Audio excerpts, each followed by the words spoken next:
네, 조금 전 정종섭 행정자치부 장관이 공무원 단체 총파업과 관련한 담화문을 발표했는데요. 이번에는 김무성 새누리당 대표가 공무원 연금 개혁과 관련한 대국민 호소문을 발표합니다. 국민들께서는 함께 보도록 이번엔 하겠습니다. 공무원 연금 개혁이 꼭 될 것이라고 큰 기대를 가지고 그동안 기다려 주셨습니다.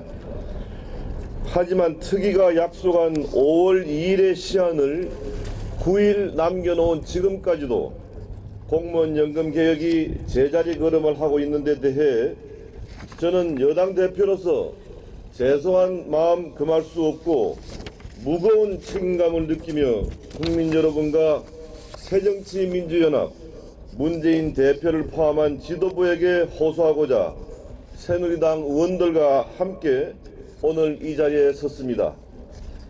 지난해 결산 결과 총 1211조 원의 국가 부채 중 절반에 가까운 524조 원이 공무원 연금 충당 부채입니다.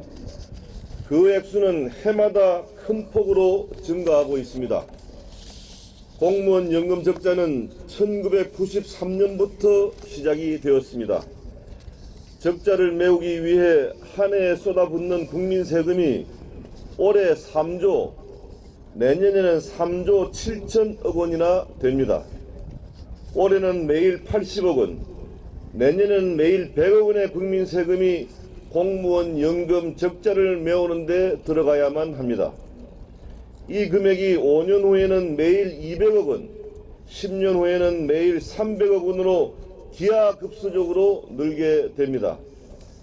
그동안 여러 번의 기회가 있었음에도 불구하고 역대 정부는 근본적인 개혁을 미룬 채 골문 상처를 키워왔습니다.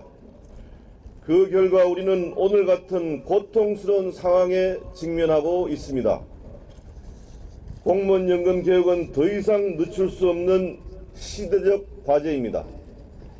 번번이 좌절되었던 공무원 연금 개혁을 이번에 마무리 짓지 못한다면 대한민국의 미래는 없을 것입니다.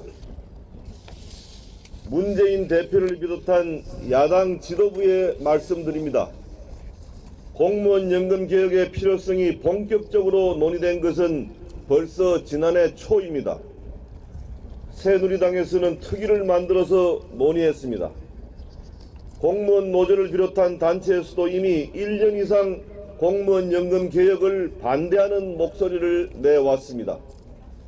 작년 10월 저는 절박한 심정으로 공무원 연금 개혁 법안을 대표 발의했습니다.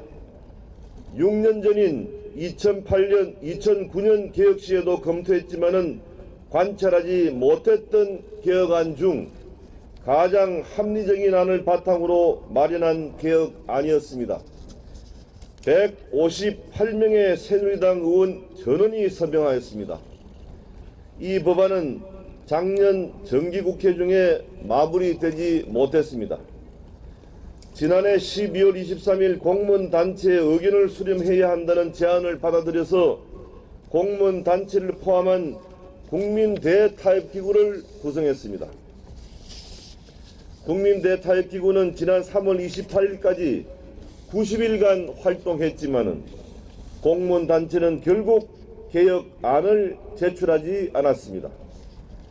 새정치민주연합은 아직도 알파, 베타, 감마 네, 앞서 담화문을 발표했던 정종섭 행정자치부 장관과 마찬가지로 김무성 새누리당 대표 역시 공무원 연금 개혁은 더 이상 미룰 수 없다는 입장을 밝혔습니다. 네, 또 여야 대표와 원내대표 4자 회담도 제안을 했는데요. 자, 공무원 연금 적자 규모가 점점 커지고 있기 때문에 더 이상 늦출 수 없다는 입장을 다시 한번 대국민 호소문을 통해서 발표했습니다.